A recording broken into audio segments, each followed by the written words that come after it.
Dearly redheaded, we are choosing consciousness today to get through this thing called grief. Interesting word, grief. It means love, which makes for a mighty good joke. But I'm here to tell you, there's nothing else. Just joy. And if the big picture tends to bring you down, go crazy once your life goes. Woo! Lifetime with. And Kerry, you were talking about your experience in hospitals with autistics. Yeah. So in a hospital, in a psychiatric hospital, my experience was back in the day when hospitalization was more readily used. Now, if you look over time, in like the early turn of the century up into around roughly 70s or so, somebody who had even depression or anxiety, hospitalization was often used. Long hospitalizations were often used as a form of treatment. We could also talk about why they were doing it socially, because interestingly enough, a lot of women were hospitalized just because of the inconvenience they were posing to life and to their relationship, to their family. But anyway, when I got out of college, my first experience was in a psychiatric hospital. And at that point, the world was changing and we're moving towards shorter and shorter hospitalizations. But at that time, people were hospitalized generally from 2 to 3 weeks. Now, a hospitalization roughly is 3 to 5 days. Mm-hmm. So it's changed a lot because medications changed a lot, but also our continuum of care has changed a lot. But what I saw when I worked there was that women were being diagnosed primarily with either with things like mood disorders or being diagnosed with borderline personality disorder, because of what they were seeing was dysregulation and they didn't really know how to understand that. So because autism until just recently used to be thought as primarily a male disorder, it's a male-dominated disorder, that women weren't being diagnosed with that. So here you have a dysregulated woman who's experiencing all sorts of trauma, and she ends up in the hospital. And of course, what they're going to see is the distress and then diagnose the distress. What's disturbing, and I didn't know this, so I just saw this on Claude AI, it says why this matters, why this is a problem. It said that research indicates it takes an autistic woman an average of 4 to 5 different diagnoses before getting the right one. But what matters is that when they treat them like as if they're a borderline personality disorder, using something like DBT, it actually harms the autistic individual. Yep. Because it's not the right treatment. They're harming them when they do that. I have been spared, and I'm a very spiritual person. I'm very intuitive. I'm claircognizant. My synchronicities are unreal. There has been enough in my life to help me, which is why I'm doing what I'm doing right now with you. I got very lucky with that because my oldest was 6. There was a neurologist who was neurodivergent that was talking to me, and you are autistic, we should mention, and your sons are autistic. Yeah. Undiagnosed until 57. I was 39. And it was as a result, I don't want to get my kids involved. But anyway, so he said to me, so I was 36. He said to me, when I walked in the office, he said, "Who's got the bad genes?" And I started laughing. I said, "I do." And he told me at that point that autistic women are, misdiagnosed as bipolar routinely. So there was my little saving grace, and then also being diagnosed around 2014-15 for CPTSD. So, wow. Yep, now, do you find your autism diagnosis a blessing or a curse? Fucking blessing. I'd love to hear how, in what way. I don't mind it either. Although I'll tell you, my childhood was rough. Growing up autistic, especially when nobody understands. But I also think it gives me some skills that I deeply appreciate. Again, I had people along the way I had a first grade teacher who told me I had done the best on an IQ test. And then I was always in gifted programs, and I knew there were things I couldn't do, but I had this woman's excitement when I was 6 as to how bright I was. So I never took it personally, and I had stupid self-confidence, which just made me a spectacular candidate for abuse.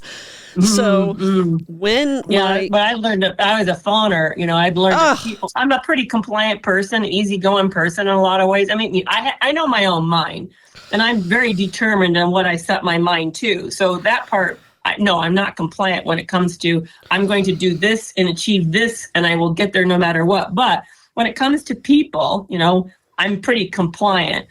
But like you, I also was put in gifted programming. That was back in the day. I think you and I are close in age. That was back 56. in the day. How old are you? Yeah, I'm 63. Okay. They used to segment the gifted from the regular population.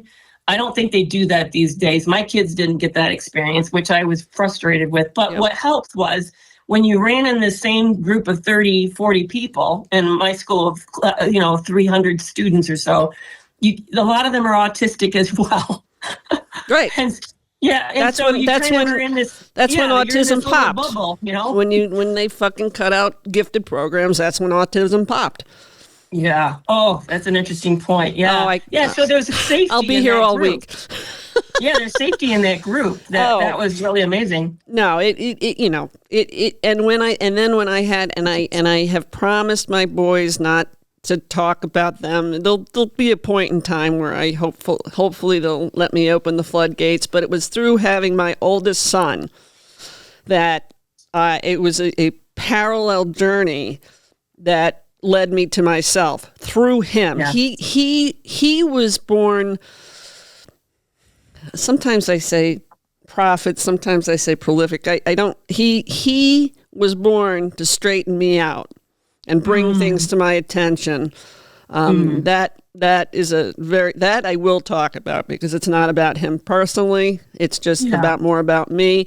But absolutely through him, we tackled ADHD, we tackled OCD, we tackled Tourette's. And I will not speak to our specific experiences, but the general, I mean, I definitely knew him because he was me. And one of my biggest abusers said to me, figure out what you are, that's what he is. And then I had it figured out for him probably by the time he was 7 that he was neurodivergent. And then the floodgates opened and then I was so excited to go to my abusers when I figured out I was autistic. And in my head, I'm like, yeah, that's not what they wanted to hear because now they, now they really look like fucking creeps, right? Because the way that they would abuse me it's really horrific and it's embarrassing and humiliating. And it was for sport. Yeah. And my brothers would team up with my ex, and it just the first time I heard sociopath, there were people trying to get through to me. I always had moles, but the first time I heard sociopath was about one of the women my ex had an affair with, believe it or not. But the therapist didn't go as far. I didn't make the connection that I was now dealing with 2 of them. And you, I want to credit you, and I'm going away from my notes, but you, even in your practice, I know you're fully retired or semi-retired. I'm not seeing patients these days. When you were seeing patients, were you evolutionary enough in your own progression? Did you ever advise individual patients about sociopathy and psychopathy, or is that post having individual patients and that's why you can do it? Because I know sometimes therapists don't want to tell their their patients when they're involved with one of these types of people, and we can discuss why that is in the field. But did you really, because the things I've read that you've written, was that post having individual patients?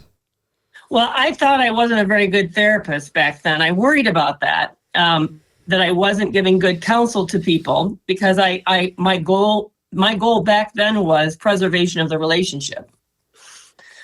And so I would directly try to do what I could to save connections, even when there probably wasn't very safe for people.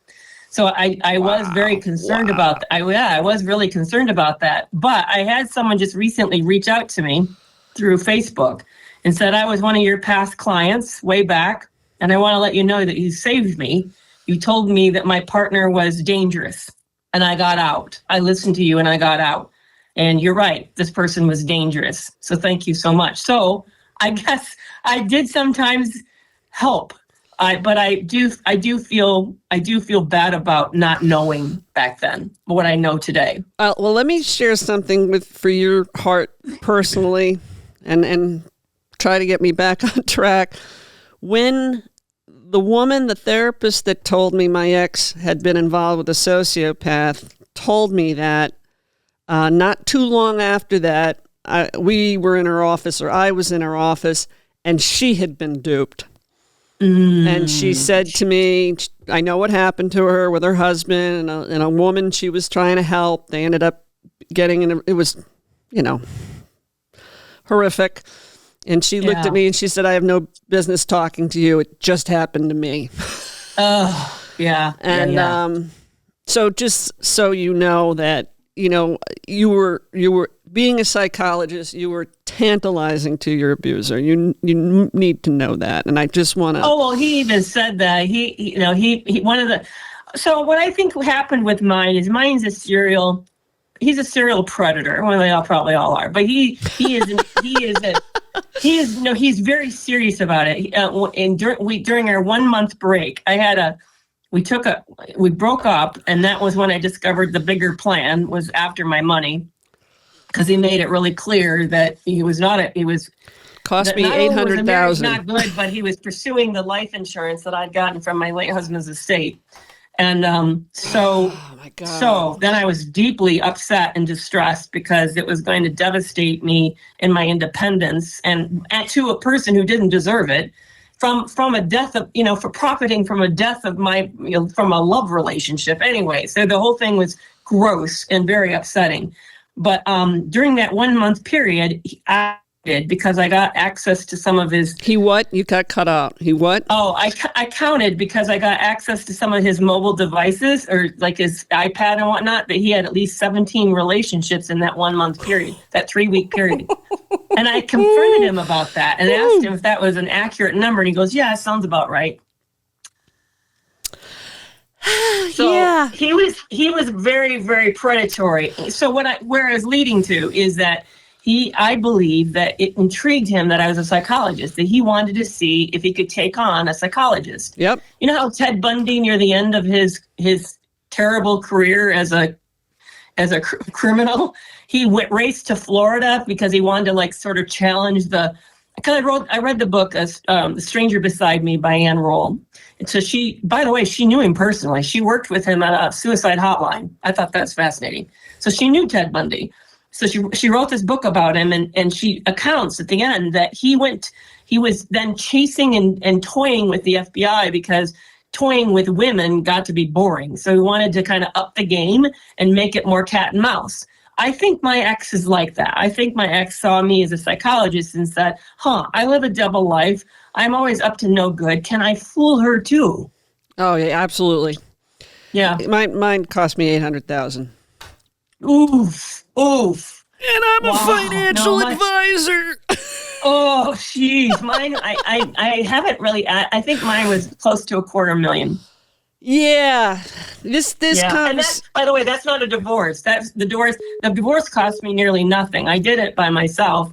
I filed and, on my own. And it was over in 6 weeks. I had some providential things happen that made it happen really, really quick. So people hear that number. I know people spend that amount of money on a divorce. No, I didn't spend it on a divorce. I paid him off. And also I lost money to him. I made decisions that were terrible decisions and costly, terribly financially costly. And I got him out of debt because I came into their relationship, with quite a bit of debt, and I paid it all off for him. Mine was, because I know people wonder with me, mine was 3 homes and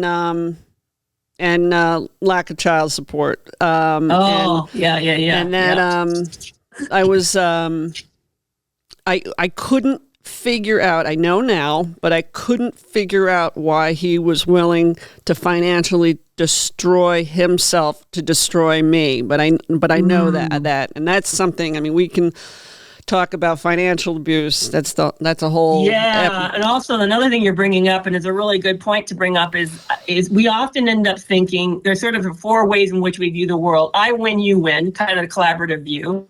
Then there's you win, I lose, sort of the self-sacrificing viewpoint. And then there's I win, you lose, which is sort of the predatory perspective. And then there's I lose, you lose, sort of mutual mass destruction. The problem is with sadism. Yeah, with people who are like this, they see you as winning, as losing. They're losing, so they would rather lose to make you lose. They're totally game for mutual annihilation. They will absolutely go for that. And we don't.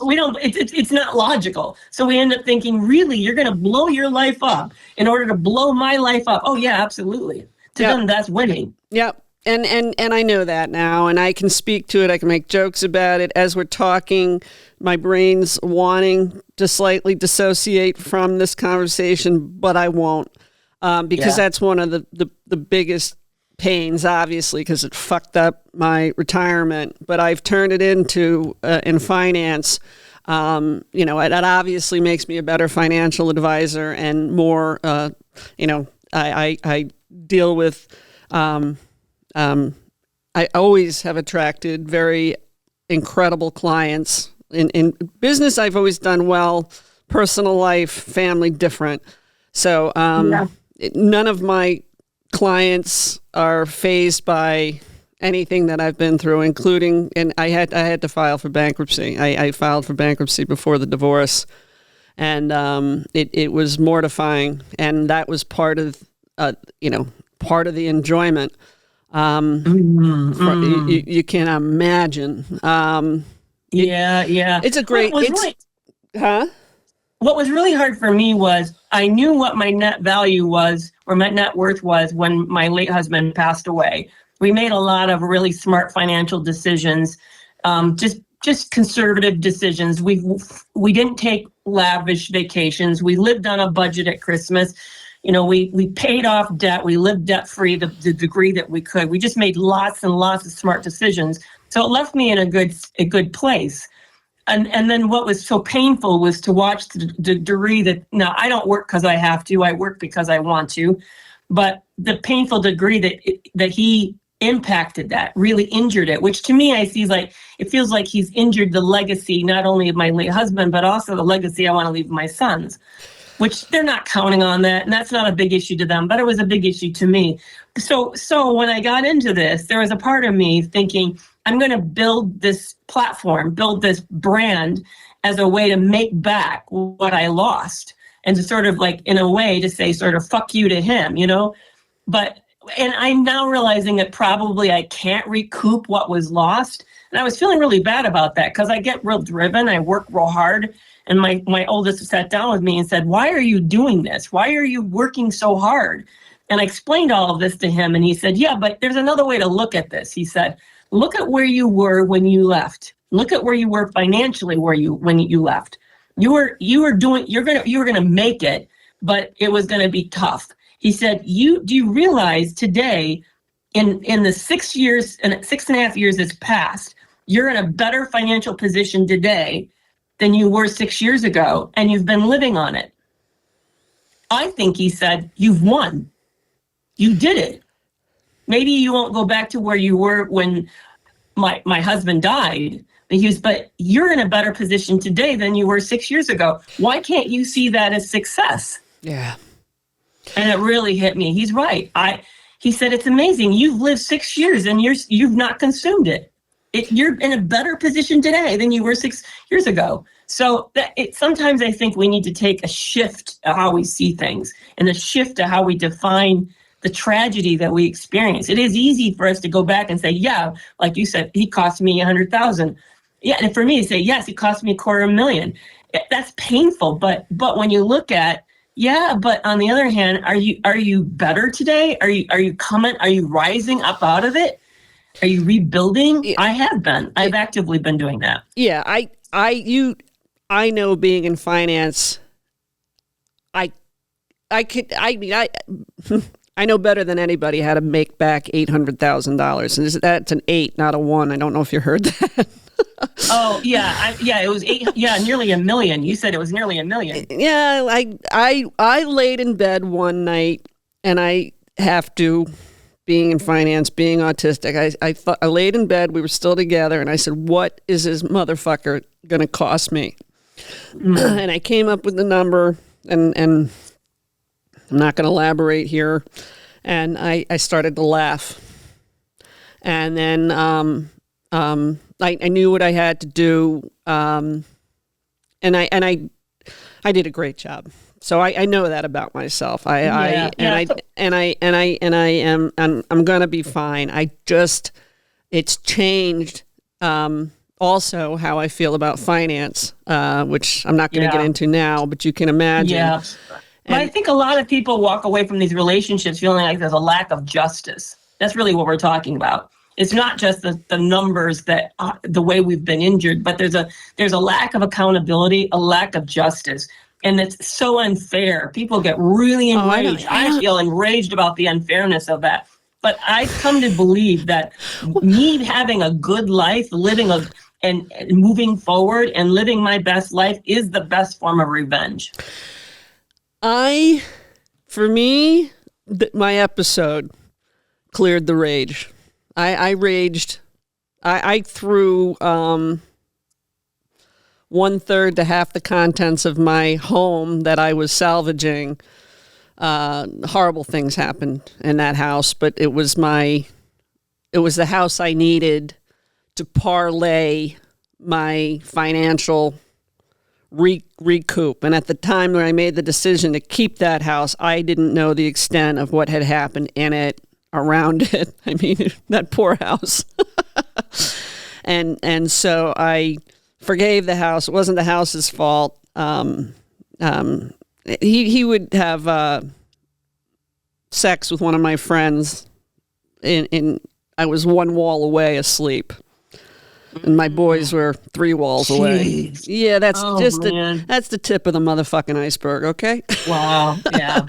So I also now remember I had been doing this, like I had kind of figured out the family part first, and then I figured out the him part. I went from overt to covert abuse, which I think is very common. But I don't feel there's something you said that I is the reason I said all this, and now I'm fucking forgetting it. Oof, I don't remember what you said, but shit. About the best form of revenge? Oh yeah, the best revenge for me is, I know that these men, you know, they just don't want me talking about it, so I'm fucking talking about it. And the jokes I write and the jokes I intend to tell, and it was my mother who taught me how to laugh at horrible things. My mother, I've told. Do you want to hear the joke that made me get it? Sure.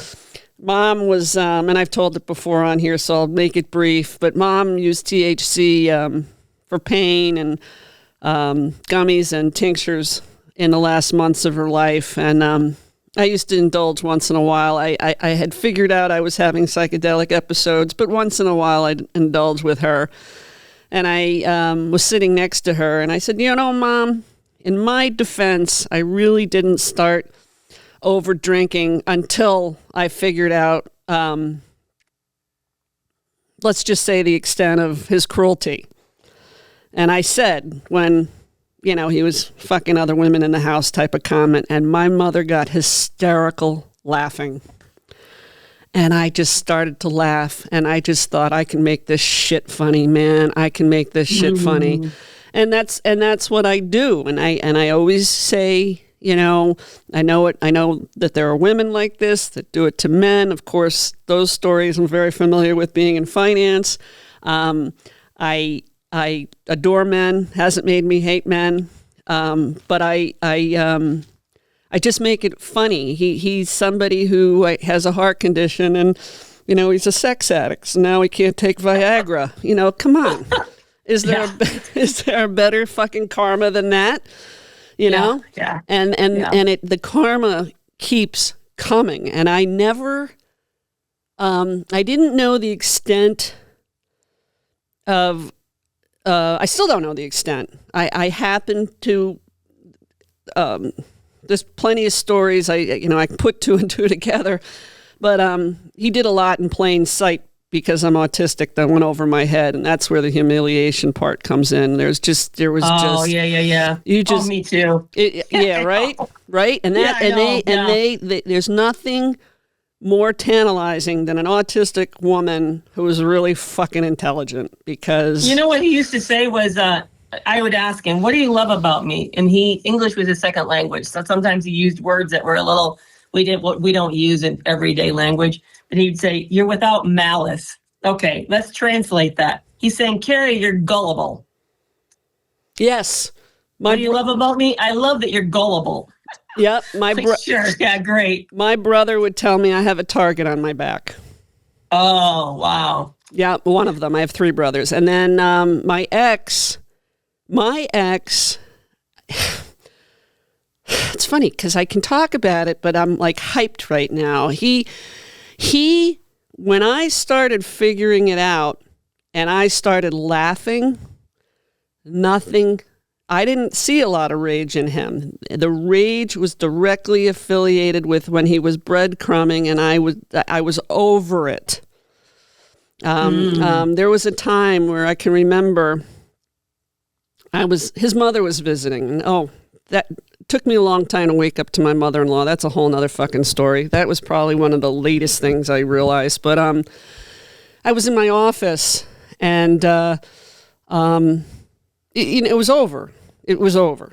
And he would still be sitting on the couch. You got to understand that. And I said, "So, what are we doing?" He said, "I guess I'm going to leave." I said, "Okay, when?" And he started to tell me a little bit of truth about one of his affairs. And I was done.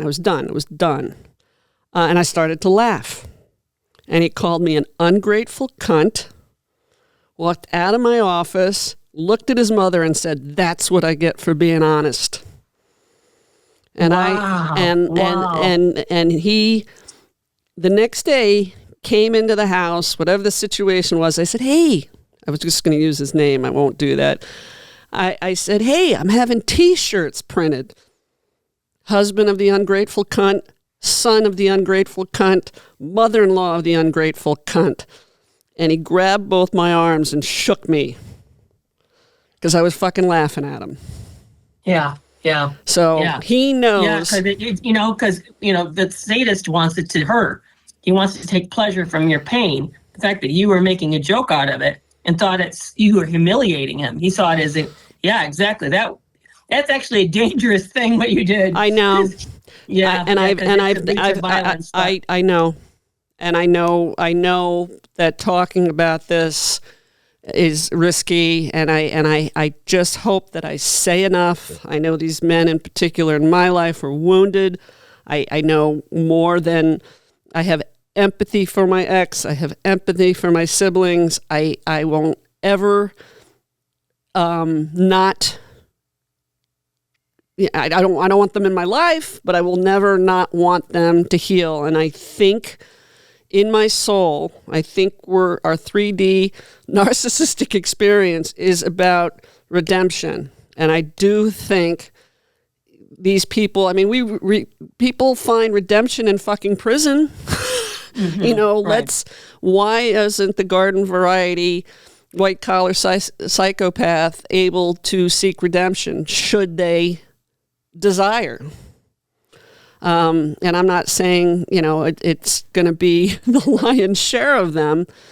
But when you do enough damage to people and you do enough damage to your own children and to yourself, at what point do you just say, guilty? I used to think it was unconscious. This is a very conscious thing that they do. And and that's what drives victims want to know all the time. What is the intentionality? No, there's a lot of intentionality. So, yeah, I do agree. I think that they know this is wrong and they don't care. They justify it. That's where, I don't know. I've seen, where are we? 30 minutes. All right. We'll wrap it up here. Do you mind if I take a quick break to use the restroom? Yeah, we're at the end of the second episode, so go pee. Thank you for listening and supporting Natural Born Redhead. If you follow the bouncing balls, please like and subscribe. If you know someone interested in sparing others grief and inciting joy, message me on Facebook or reach out via my website, Natural Born Redhead. J-Ma.